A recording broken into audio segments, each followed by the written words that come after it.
Sorry, I was not there this morning at 7:30 for the meditation. Truth be told, I was up really late last night. I wasn't up watching Netflix, or believe it or not, I wasn't even cooking. I prepared for dinner something very easy that didn't take much time. What I was doing was getting myself lost in the moment. My enthusiasm for doing something that typically is something that I do not like. Yes, it's raining. Doing something I typically do not like was super strong. A, because after I got 2 hours into it, I realized there's a good chance I'm going to lose all my work on this, so I better keep going. And B, because what I was doing supports my passion. So what was I doing? Well, yesterday afternoon, I was filming content for another corporate wellness and meditation, work from home kind of thing.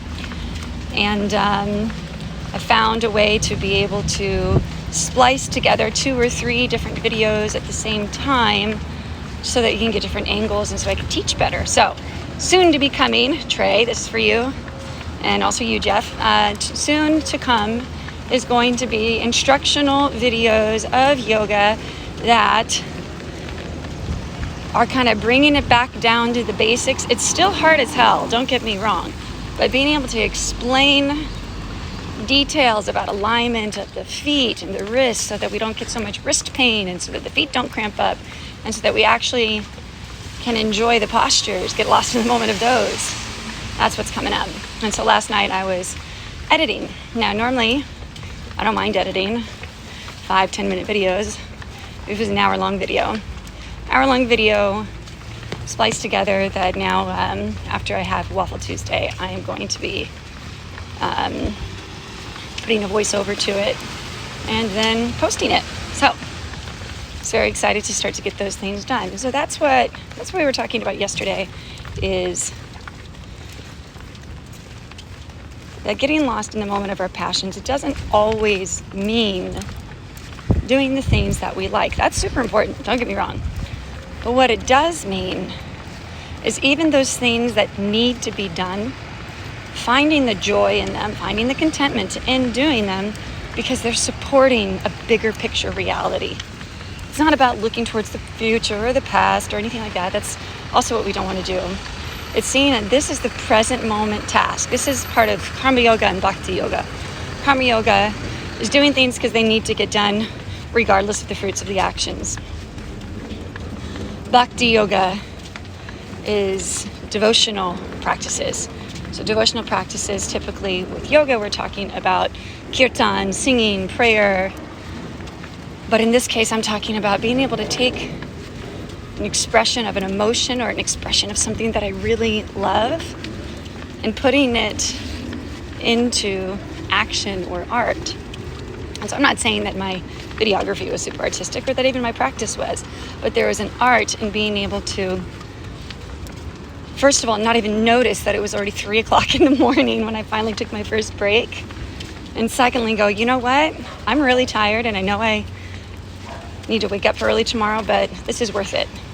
I'm going to stay doing this until it's done. So I finished and then set my alarms. Did not hear anything at all until Kiki was barking at someone coming in the front gate at 8 in the morning. And then when I tried to go online, its connection is really off. I don't know if it's because I'm always uploading different videos and different content that it just like slows down my connection, but I've got to figure something out about that. So that comes to our Course in Miracles for today, because I don't want us to miss that. Course in Miracles for today. Yesterday we were looking around the room and looking at different items for lesson 1 and saying, this means nothing. This doesn't mean anything. This doesn't mean anything. Basically realizing eventually that although we try to apply value and sentimental value to everything around us, applying our different judgments of, this is good and this is bad, that it's okay to disassociate ourselves from that, to become unattached to our opinion, to our likes and our dislikes, just for a moment. And our second lesson today, it's also a minute practice, and I'm going to leave you to do this on your own, is when you do finally sit and close your eyes, and then you open them again and you're looking around the room. As your eyes fall on all the different items, characters and whatnot in your room, in the room that you sit, you're going to look at each item and say, this item only holds the meaning that I have assigned to it. So for example, this door only holds the meaning I assigned to it. This car only holds the meaning that I assigned to it.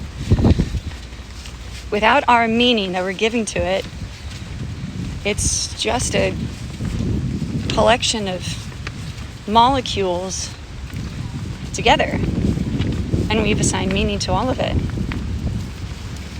A door is just a square until we assign the meaning that it's meant to be passed through. A chair is just a piece of wood until we assign the meaning that it's meant to be sat upon. But that doesn't mean that is its only meaning.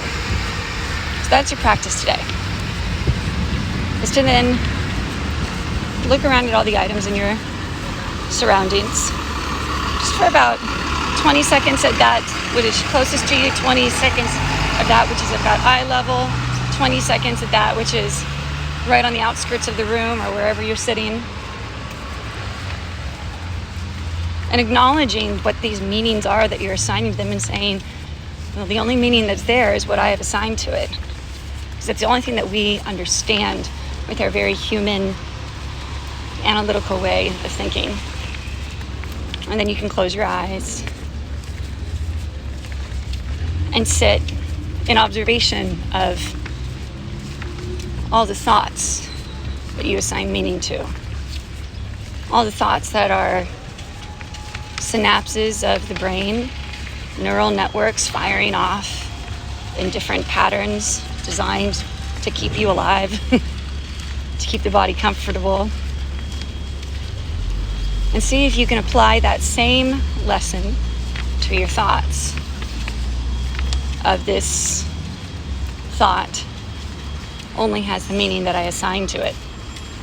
Without our judgment, the thought has no meaning at all. And practice that for 10 minutes.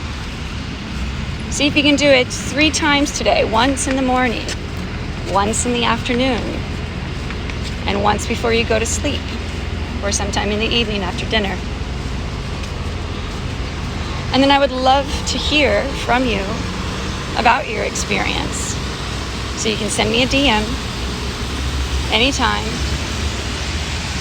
Otherwise, I will see you tomorrow morning at hopefully 7:30, provided I can get to sleep at a reasonable hour tonight. So I love you all. Thank you for your patience with me, and I really hope that you're able to find some moments of joy to spark your enthusiasm today. Much love.